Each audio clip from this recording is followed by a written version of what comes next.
High Line is an old elevated rail line that runs for 1.5 miles right through Manhattan. And it was originally a freight line that ran down 10th Avenue, and it became known as Death Avenue because so many people were run over by the trains that the railroad hired a guy on horseback to run in front, and he became known as the West Side Cowboy. But even with the cowboy, about one person a month was killed and run over. So they elevated it. They built it 30 feet in the air right through the middle of the city. But with the rise of interstate trucking, it was used less and less. And by 1980, the last train rode. It was a trainload of frozen turkeys, they say, at Thanksgiving from the meatpacking district. And then it was abandoned. And I live in the neighborhood, and I first read about it in the New York Times in an article that said it was going to be demolished. And I assumed someone was working to preserve it or save it, and I could volunteer, but realized no one was doing anything. I went to my first community board meeting, which I'd never been to one before, and sat next to another guy named Joshua David, who was a travel writer. And at the end of the meeting, we realized we were the only two people that were sort of interested in the project. Most people wanted to tear it down.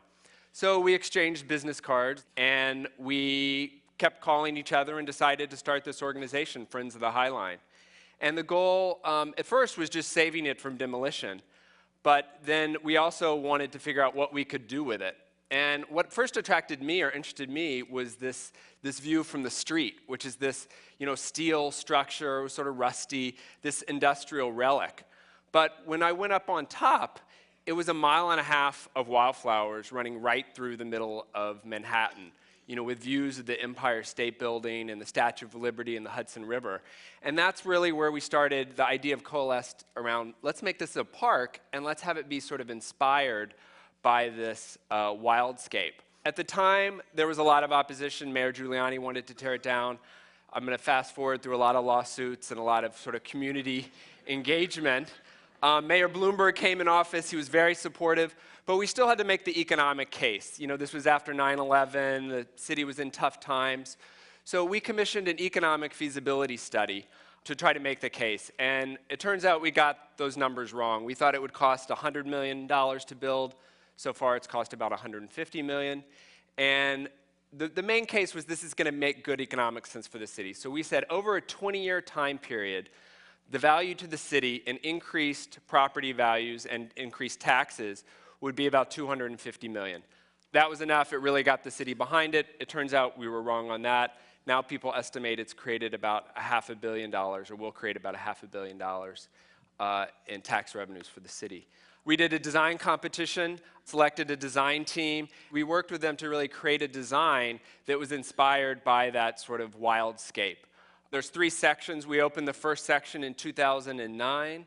It's been sort of successful beyond our dreams. Last year we had about 2 million people, which is about 10 times what we ever estimated. This is one of my favorite features in section 1. It's this amphitheater right over 10th Avenue. And the first section ends at 20th Street right now. The other thing, it's generated obviously a lot of economic value. It's also inspired, I think, a lot of great architectures. There's a point where you can stand here and see buildings by Frank Gehry, Jean Nouvel, Shigeru Ban, Neil Denari. And the Whitney is moving downtown and is building their new museum right at the base of the High Line. And this has been designed by Renzo Piano, and they're going to break ground in May.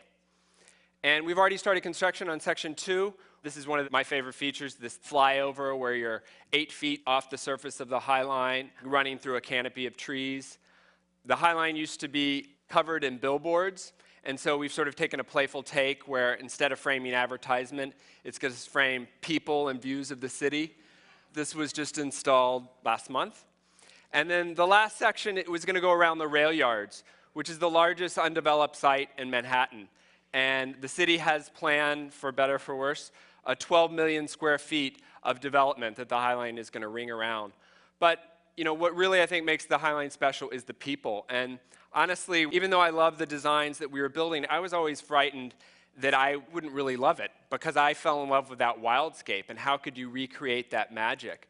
But what I found is it's in the people and how they use it that to me makes it so special. And just one quick example is I realized right after we opened that there were all these people holding hands on the High Line, and I realized New Yorkers don't hold hands. We just don't do that outside. But you see that happening on the High Line, and I think that's the power that public space can have to transform how people experience their city and interact with each other. Thanks.